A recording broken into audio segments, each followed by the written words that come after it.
after 12 weeks, both groups got much stronger, adding an average of 50 kilos to their 10 rep max leg press. But there were no differences in strength gained between groups. They both did the same.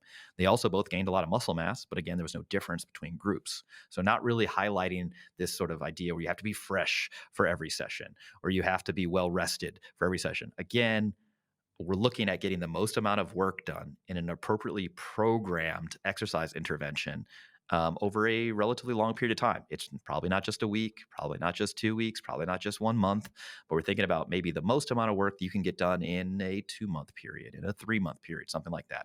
As long as, again, the elements of the program are reasonable. And just speaking lastly to this, having flexibility, you don't have to do the same workout on the same days every week. That I would prefer that personally, just for my own sort of OCD and Yeah. tendencies and whatever. But that's if I'm unopposed by a sort of time cap. Having some flexibility here can be very, very useful.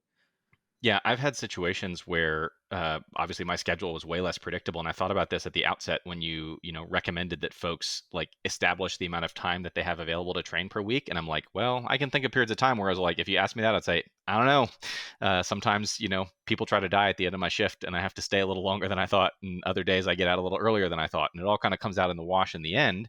But I can't know it in advance, and so that's a situation where I might have a goal, amount of work that I would like to get done across the week, and my goal is to get that done however I can. And so that allows me to kind of adjust and call an audible on a given day where it's like, oh, this was a day where I didn't have the time that I expected. Maybe I'll just get the first exercise in, and then the second and third, if I had three, say, are going to get relegated to a different day.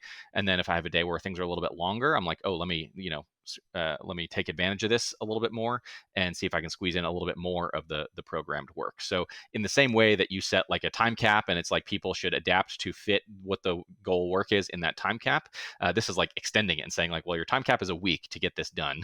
Get it done however you can based on the unpredictability of your schedule, which is another way to offer some flexibility for people who are not able to predetermine certain things here. Yeah,